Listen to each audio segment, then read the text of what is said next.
Kate saiu para ter um primeiro encontro com Cal, só que infelizmente ela não retornou para casa. Vem descobrir comigo o que aconteceu com Kate Beagle. Sexta estranha com gente esquisita. Oi pessoal, tudo bem com vocês? Sou a Thaís Rory e sejam muito bem-vindos aqui ao canal no quadro Sexta Estranha. Eu conto histórias reais de casos criminais nesse quadro, então não ache estranho se você achar uma sexta estranha fora de sexta-feira. Pode cair numa quarta ou no domingo também.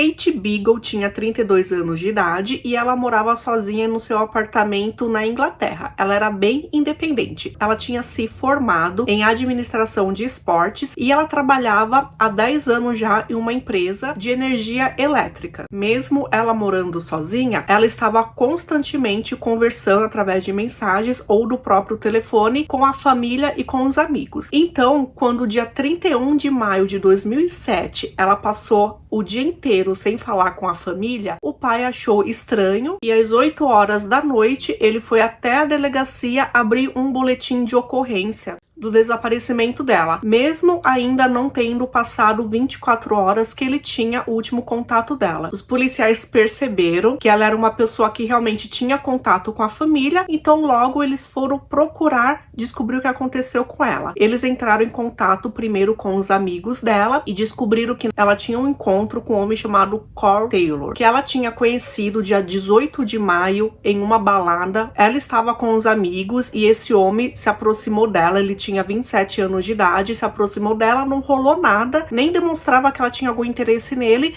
só que ele era bom de papo e tal, e conseguiu convencer com que eles trocassem os números de telefone. Então, durante os próximos dias, eles ficaram conversando muito através do telefone e através do celular. Então, como eles já estavam em contato há bastante tempo, eles decidiram se encontrar pela primeira vez. Então, aquele 30 de maio seria o primeiro encontro deles. Eles foram em um bar, e esse bar, ele era de frente pro rio Tamisa, então ele tinha uma visão muito bonita. Durante todo o tempo que ela estava no bar, ela também estava trocando mensagem com os amigos, então eles sabiam com quem ela estava, o que estava acontecendo. Uma mulher que atendeu os dois disse que em momento nenhum a Kate parecia interessada nele, que ele era aquele homem que falava e a Kate só escutava ou só ficava o tempo todo no celular trocando mensagens. Então depois de um tempo eles saíram e aí ninguém mais sabe o que aconteceu. Os detetives encontraram o Carl e ele disse que não sabia o que tinha acontecido com a Kate, que realmente eles tiveram aquele encontro, ele estava sem carro e ela deixou ele lá em um determinado local e eles nunca mais se viram. Só que os detetives, claro, acharam estranho. A Kate não estava em lugar nenhum, o carro dela não estava em lugar nenhum, o celular também não estava e eles resolveram então manter o Carl preso. Prenderam ele, um personal trainer, por suspeita de sequestro. Os detetives insistiram muito nos interrogatórios e toda vez o Carl falava uma coisa diferente, até que ele resolveu falar a verdade, que eles não iam encontrar a Kate com vida, que ele tinha tirado a vida dela. Em uma das versões ele contou que realmente eles estavam lá no encontro, só que ficou nítido que eles não tinham química nenhuma e que ele sabia que ia receber um fora. Depois que eles saíram lá do bar, eles resolveram ficar sentados em um banco onde tinha uma paisagem muito bonita e também não tinha ninguém próximo.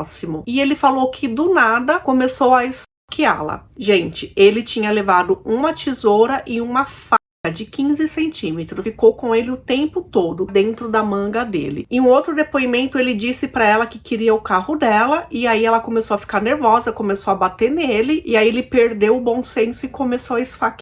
Depois disso, ele colocou o corpo dela no porta-malas do próprio carro dela e saiu dirigindo em Londres. Nesse meio tempo, ele recebeu o telefonema da namorada dele, eles conversaram e ela não percebeu que tinha nada estranho. Dia 31 de maio, uma câmera de segurança de um posto de gasolina, que tem aquelas lojas de conveniência, registrou quando ele chegou até lá, entrou na loja e abasteceu o carro. Ele estava naturalmente calmo. Ele conversou com outras pessoas e tava tudo bem, parecia que não tinha acontecido nada. Então o que ele resolveu fazer depois disso? Ele abasteceu o carro, ele foi dirigindo até uma certa floresta, Chegando lá, ele tirou as roupas dela e deixou jogado ali na floresta. Como ela tinha algumas garrafas de água dentro do carro dela, ele resolveu usar aquela água jogando no corpo dela e alguns lugares ali do carro para tentar tirar o DNA. E ele foi embora. Então ele chegou para a família dele, para os amigos e ficou exibindo um novo carro dele. Ele vendeu o celular dela para um amigo dele e ele encontrou no porta-luvas do carro dela aqueles cartões presentes de loja. Então tinham 2 cartões diferentes de lojas diferentes e ele acabou presenteando 2 pessoas da família com aqueles cartões. Ele também aproveitou para pegar o carro e dar carona para o sobrinho dele. Dia 4 de junho de 2007, ele revelou onde estava o Kate. Mesmo depois dessas confissões e assim que ele foi acusado, ele se declarou inocente. O julgamento aconteceu em março de 2008 e a promotoria disse que acreditava que desde o princípio ele queria roubar o carro dela. Esse caso foi bastante comentado na época na Inglaterra, principalmente porque naquela época não existia mortes no primeiro encontro. Hoje, infelizmente, isso mudou, né? Muitos acontecem no primeiro encontro através de programas de aplicativo, só que naquela época isso não existia. Então, ele foi conhecido, esse caso, como o assassinato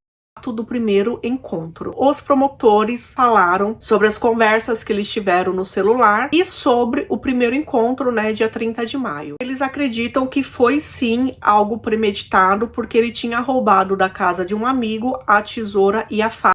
Então ele já sabia o que ele queria fazer, que era roubar o carro, independente do que acontecesse durante isso. Kate recebeu 31 facadas no rosto e no pescoço. Carl se declarava inocente, né? E um mês antes do julgamento, ele mudou totalmente a versão dele e foi essa versão que a defesa usou para protegê-lo. Ele disse, inclusive, quando ele foi chamado ali para dar o depoimento dele, que a própria Kate tirou a vida dela. Ele disse que ele estava com alguns pensamentos de tirar a própria vida, então por isso ele acabou levando a faca até o encontro, só que de repente quando ele estava no banco sentado conversando com a Kate, caiu do punho, né, da camisa dele e ela mudou totalmente o semblante e parecia que ela queria se cutucar e começou ela mesma a infringir os golpes. O promotor perguntou para ele como que era possível, se ele poderia demonstrar como isso aconteceu. O promotor chegou a pegar um pedaço de papel e fazer ali o formato de uma de 15 centímetros e entregou para ele. Carl disse que não queria responder aquela pergunta. O juiz foi firme e falou: olha, você está aqui no banco de testemunhas, então você precisa responder. E ele fez no tribunal esses movimentos de ali o próprio pescoço. Aí ele disse que depois ela caiu, ele percebeu que ela tinha perdido a vida, ele começou a chorar, estava desesperado e resolveu colocar o corpo dela no porta-malas. Daí o promotor perguntou para ele se ela tinha feito todo esse movimento enquanto estava em pé, ele disse que sim, e aí ele disse que era impossível então, porque cortaram a artéria carótida dela e a jugular. Então assim que isso aconteceu, ela não teria forças nem consciência para ficar em pé, ela já teria caído. Impossível ela se auto-infligir. E ainda ele foi questionado se ele era um treinador, personal trainer, preocupado com a saúde, como que ele viu a Kate machucada daquele jeito e nem tentou ajudá-la. E ele simplesmente respondeu: isso foi muito estranho. Claro que júri nenhum acreditou no que o Carl disse e ele foi condenado à prisão perpétua com garantia de ficar 30 anos preso. A partir de 30 anos ele pode pedir a liberdade condicional. Carl, depois que ele foi preso, ele teve a coragem e a ousadia de escrever uma carta pro Alan, pro pai da Kate, dizendo que ele era o homem que estava com a Kate e que ele acreditava que a Kate estava viva no coração de todos. Gente, que absurdo, né? Algum tempo depois, toda a equipe de detetive, de policiais que trabalharam no caso da Kate, eles ganharam uma homenagem, eles ganharam uma premiação, exatamente pelo bom trabalho que eles fizeram. Então, desde o momento que eles descobriram que a Kate estava desaparecida, eles não quiseram esperar 24 24, 48 horas, eles não duvidaram da palavra do pai, eles não imaginaram que ela poderia estar, sei lá, fugitiva, alguma coisa assim. Não, eles acreditaram e foram atrás dela. E foram atrás dos amigos e logo pegaram o Carl. E logo quando o Carl disse que era inocente, que não sabia de nada, eles mantiveram ele preso por suspeita de rapto, até que depois de várias conversas, ele acabou confessando. Então, realmente, a polícia faz um grande trabalho no dia a dia. É muito importante ter esse reconhecimento das pessoas, do público em geral. Infelizmente, esse foi um caso bem triste. Quando isso aconteceu na Inglaterra, especialistas, eles foram a público falar como que as pessoas deveriam reagir ou se comportar no primeiro encontro com outras pessoas que elas não conheciam, e realmente disseram que ela fez tudo certo, né? Pelo menos pra época. Os amigos, a família sabia com quem ela ia sair, ela manteve o tempo todo conversando, né, com os amigos, onde ela estava e com quem ela estava. Então ela fez o que ela podia fazer para se proteger. Ela estava num local público, né? Ela estava num bar bem movimentado, só que infelizmente naquele banco ali à noite não tinha ninguém que viu nada. Se você não conhecia o canal, eu vou te convidar a assistir um outro vídeo daqui e de repente, se você gostar do conteúdo, você pode se inscrever. Então é isso, gente, até um próximo vídeo.